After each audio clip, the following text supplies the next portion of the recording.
Halo kerabat lampion, kembali lagi bersama gua Upcopling. Kali ini gua akan membacakan cerita atau narasi tentang susuk konde atau santet susuk konde.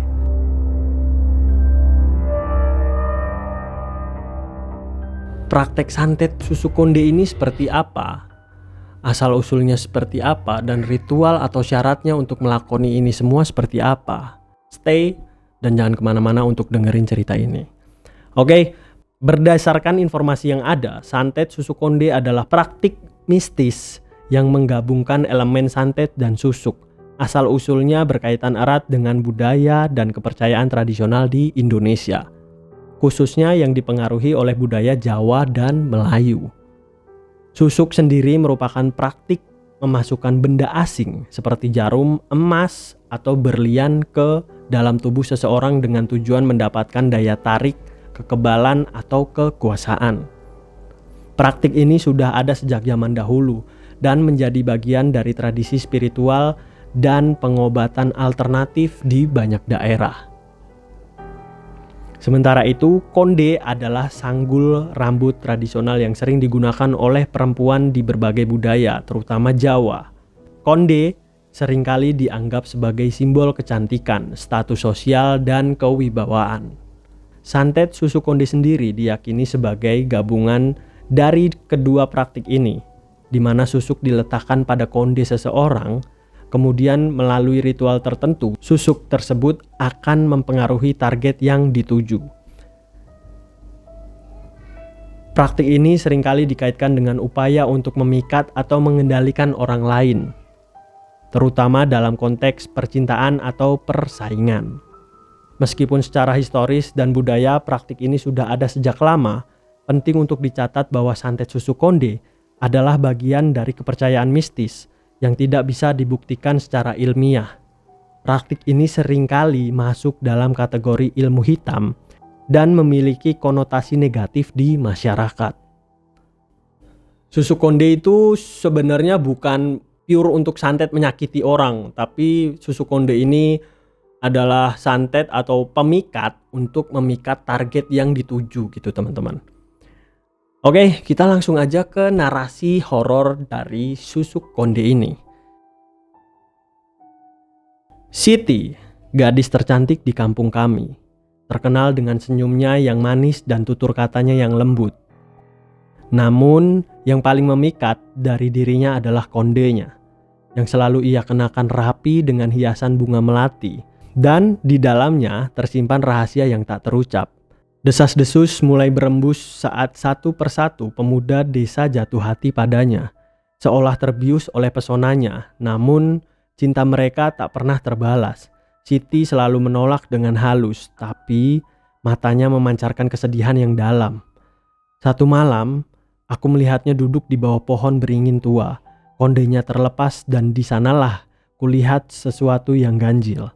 Kilauan aneh terpancar dari balik rambutnya, bukan cahaya biasa, melainkan seperti pantulan jarum emas yang tertancap di kulit kepalanya.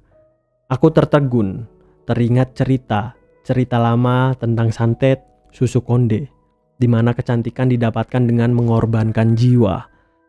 Aku tak sanggup melihat lebih lama dan segera kembali ke rumah. Keesokan harinya, Siti ditemukan tak sadarkan diri di pinggir sungai. Kondenya hilang entah kemana. Wajahnya yang dulu berseri-seri kini pucat pasi. Dan senyumnya yang manis tergantikan oleh ekspresi ketakutan yang mendalam. Sejak saat itu, kecantikan Siti seolah sirna. Dan konde miliknya tak pernah ditemukan. Konon, susuk itu telah kembali ke pemilik aslinya, meninggalkan Siti dengan kehampaan dan kesunyian yang mencekam.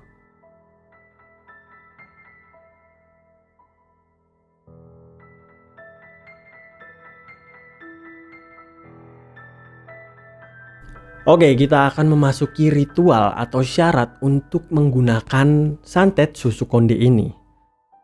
Meskipun gak ada panduan resmi atau sumber terpercaya yang menjelaskan secara detail ritual santet susuk konde, praktik ini umumnya diyakini melibatkan beberapa tahapan dan persyaratan yang berasal dari kepercayaan mistis dan tradisi ilmu gaib.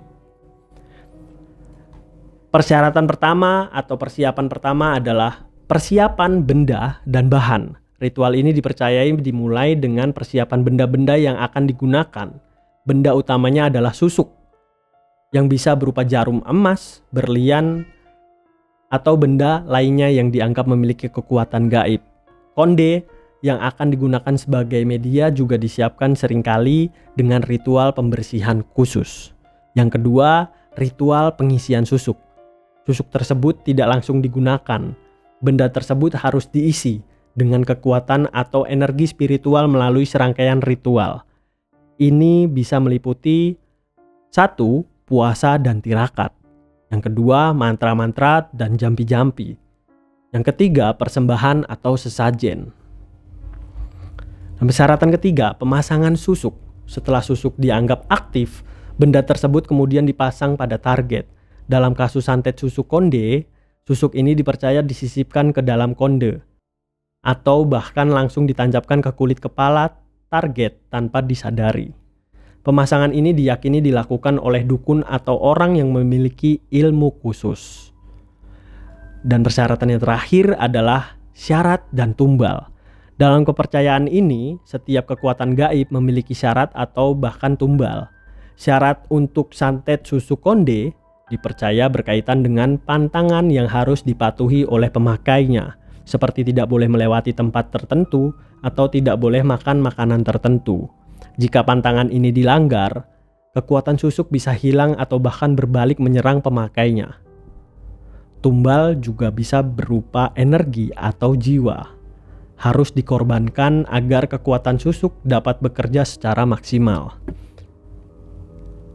Wow, gimana tanggapan teman-teman soal santet susuk konde ini? Teman-teman ada cerita atau mungkin pernah mengalami santet susuk konde? Oke. Buat teman-teman yang punya pengalaman itu, gue mohon banget buat teman-teman buat komen di bawah, karena gue juga pengen denger cerita teman-teman tuh kayak gimana gitu. Oke, segini aja teman-teman cerita dari santet susuk konde. Dan buat teman-teman yang ingin atau mempunyai cerita mistis atau horor dan ingin diceritakan secara langsung di podcast Lampion Kelam, kalian bisa hubungi kontak yang ada di deskripsi. Oke, jangan lupa like, comment, dan subscribe di channel ini supaya channel ini dapat berkembang bareng sama kalian-kalian di rumah cuy. Oke, gua Aap Kopling pamit undur diri. Selamat malam dan terima kasih.